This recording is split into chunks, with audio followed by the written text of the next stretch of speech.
So, good day everyone. So, mag-present ko karon sa PHP control structure and functions. So,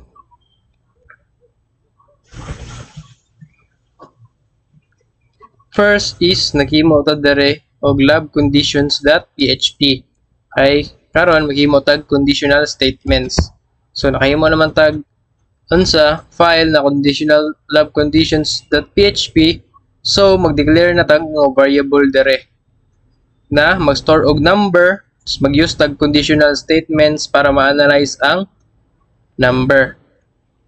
Tapos mag-display po the whether na ang number is positive or negative or zero ba siya. So, dili rin natay code. So, kini ang purpose sa code na ni is para maka-demonstrate paunsa ang conditional statements makakontrol sa program flow nato.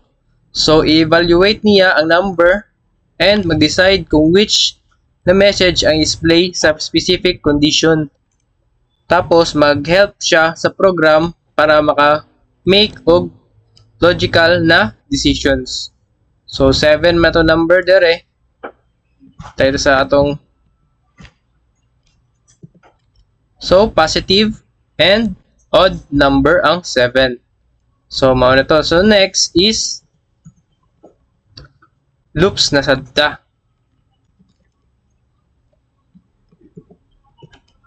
So, kini.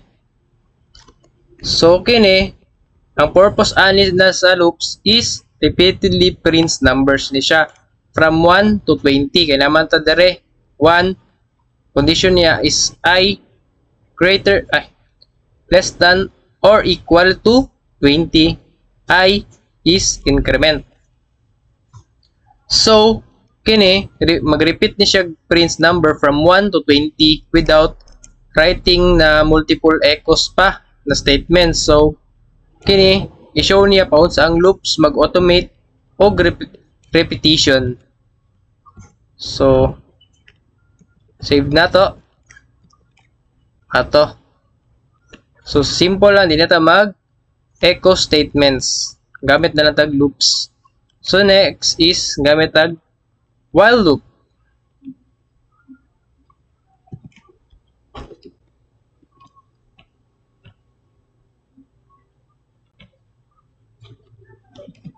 Kini.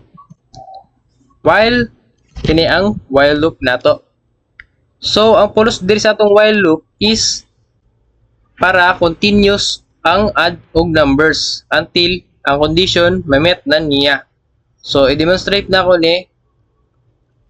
So, kini siya controlled repetition ni siya hantod makuha ang condition na met. So, ang met man diri is 10.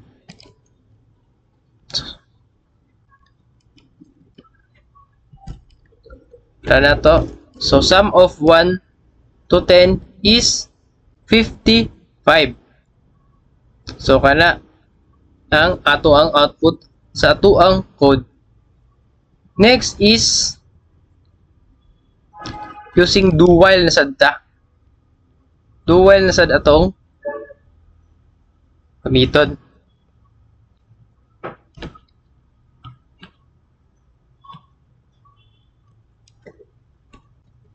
So, kining do while nato, mag-show ni siya, loop gihapon ni siya na mag-execute sa code at least once before siya mag-check sa condition.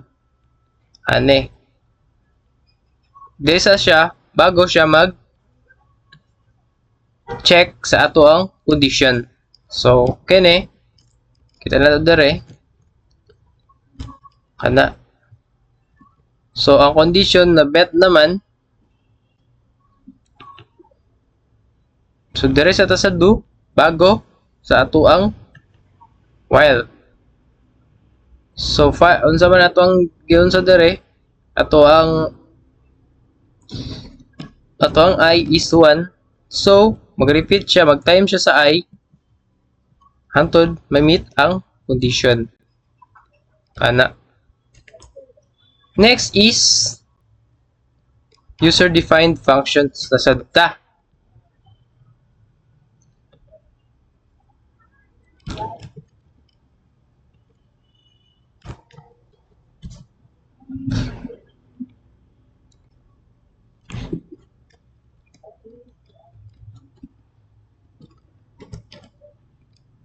So kana greeting unsa na siya, mura siya greeting function. So ang function ani ga-demonstrate na siya paunsa ang code ma-reuse or reusable ang code. Kay i-packaging greeting na to siya. Packaging greeting message into single function ra siya. Ani. So giulit na nato ang greet user sa nabutan tag name. So ma-reuse na to ang unsa ang function sa with different names. Na. Next is average computation function na sadta.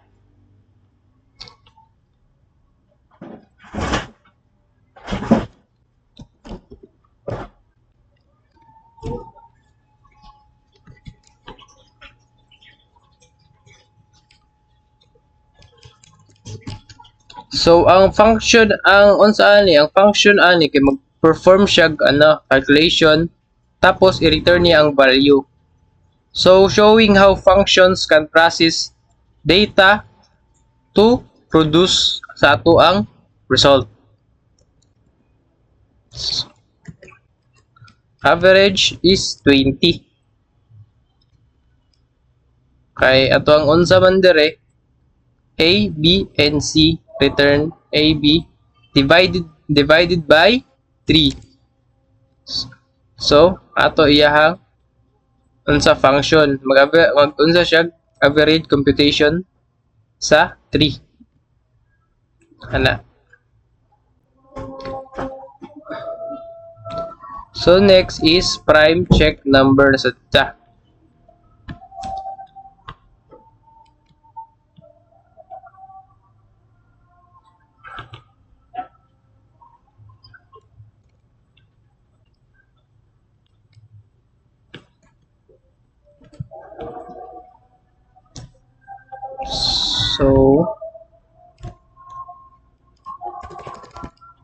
So, ang purpose na sa anin na code is mag-determine siya whether ang number is a prime number.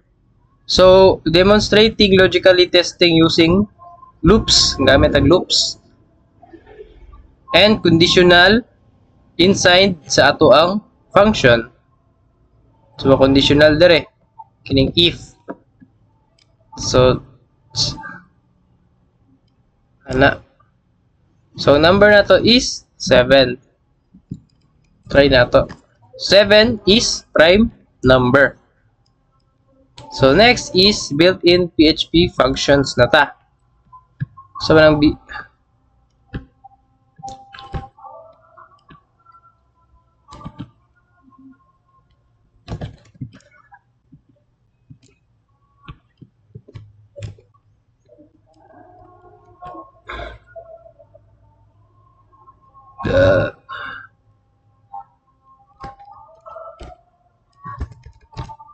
So, unsa man ang purpose ani? So, gibuild ni na function para manipulate nato ato ang mga strings without writing na complex object na siya. So, kani length, lowercase, uppercase, and reversed or position of PHP.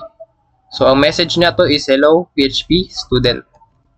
Tanong nato ang built-in functions. So, kana kani mga built-in functions niya length, lowercase, uppercase, reverse, og matanaw na tong position of PHP. So next is na sa ato ang array function.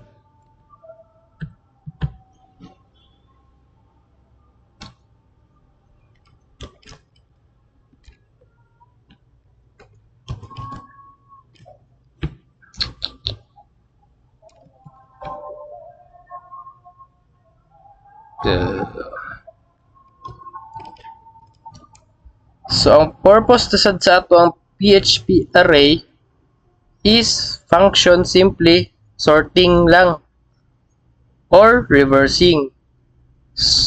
Tapos, makakount po siya sa atong elements efficiently. So, kaya itong elements. Mango, banana, and apple. So, kana, na-count niya ato ang array. 1, 2, 3, 4. So, total fruits is 4. Next is dire sa mini integration task. So, unsa ni siya?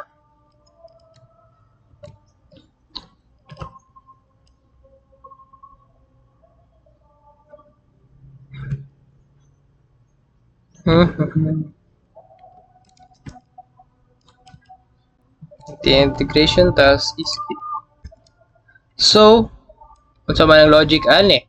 So, maka-accept siya string, maka-convert siya lowercase, maka-split into characters siya, and maka-store siya characters, display using loop, o maka-wrap siya sa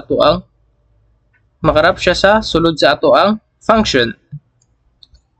So, purpose ani is maka-integrate siya function, maka-loop siya, and na siya conditions o built-in function. So, diri sa single file na ni, naa na to siya tanan. So, demonstrating how components work together. Work together ni sila ang iba't ibang components sa isa ka program. Kene.